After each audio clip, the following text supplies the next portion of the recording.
Good afternoon and welcome to Solent Sports News. My name is Connor Minnis and here are your latest headlines.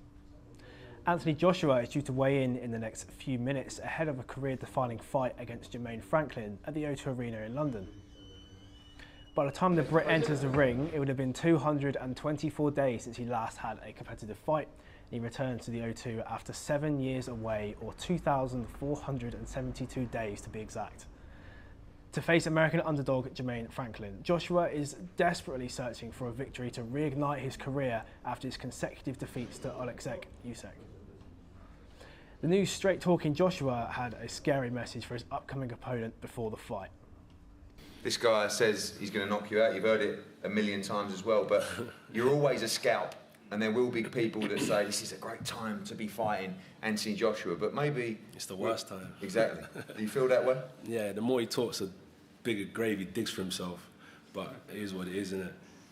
I could say a lot of things about him, but I respect my opponent. It's not for me to talk, it's for you to do all the talking. It's for me to do my job on Saturday. Well, Joshua certainly looks up for it, doesn't he? Well, onto football now, and it's been revealed that Manchester United owe £969 million through a combination of gross debt, bank borrowings and outstanding transfer fees with associated payments, according to the new figures. The club released their second quarter results on Thursday, but unlike previous years, there were no investors' call afterwards as a result of the ongoing strategic review. This could ultimately lead to the forced sale of the club. Speaking about ownership of clubs, individuals guilty of committing human rights abuses will no longer be able to take over Premier League teams. Rights abuses have been added to the list of disqualifying events in the owners and directors test, allowing the league received criticism over allowing the takeover of Newcastle United by the Public Investment Fund. Continuing in the Premier League, and England football's top competition returns tomorrow following an international break. Southampton aren't in action until Sunday against West Ham, leaving fellow South Coast side Bournemouth a chance to take a march. Their opponents Fulham will be without Alexander Mitrovic, Willian and Marco Silva following their red cards against Manchester United. Mitrovic could face a longer suspension for physically grabbing the referee, but has since released this statement.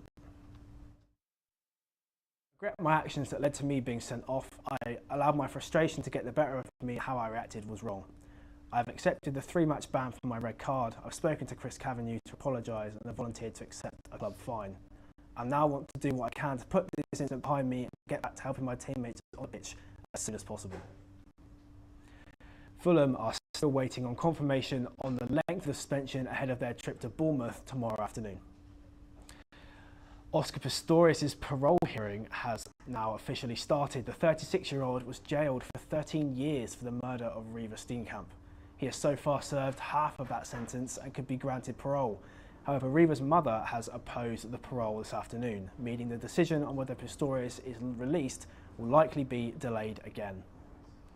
In tennis now, and Carlos Alcaraz has breezed past home favourite Taylor Fritz 6-2, 6-4. This continues Alcaraz's 10-match and 20-set win streak, where the Spanish superstar competes in the semi-finals on Saturday against Italian number 1 Jannik Sinner. Continuing with tennis, Daniil Medvedev takes on Karen Khachanov of Kyrgyzstan tonight in Miami. If Medvedev makes it through tonight's match and Alcaraz can get past Sinner, the final will be a repeat of the Indian Wells Championship. Russian and Belarusian athletes will be allowed to compete at Wimbledon later this year after the All England club lifted the bans imposed last year. Ahead of the tournament beginning in July, new restrictions now allow for players from these nations to compete so long as they appear as neutral athletes and do not accept any state funding. Contrastingly, Ukrainian athletes will not be allowed to compete in qualifying events for the 2024 Olympics if Russians are taking part. According to a government minister, this comes along with threats from Ukraine to boycott the Paris Games if bans on Russian and Belarusian athletes are not upheld. The IOC currently recommends that these athletes instead compete under a neutral flag.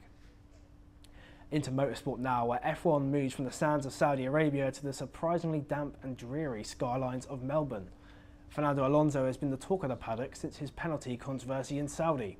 He silenced what remains of his doubters by putting his Aston Martin top of the times in free practice 2. And following on from an excitement in Australia, the world of F1 was somewhat darkened by Nelson Piquet's racial outburst. The Brazilian has been fined for his actions and has been made to apologise to Lewis Hamilton. More locally now, and the Solent Kestrels women's side will make their final appearance of the season this Sunday against the Reading Rockets. Solent secured the NBL Division 1 regular season title with a game to spare last weekend thanks to a dominant win over Worcester. Coming up at 3:30, Barnaby Page is back for another fan day of stadium reviews. Can you guess which game he has visited this time?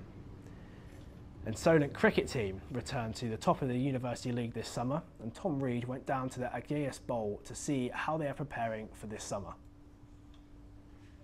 That's all from me for now. I'll be back at 3:30 with all the latest updates. Remember, you can keep up to date on our website with all the stories and more at solentjournalism.co.uk.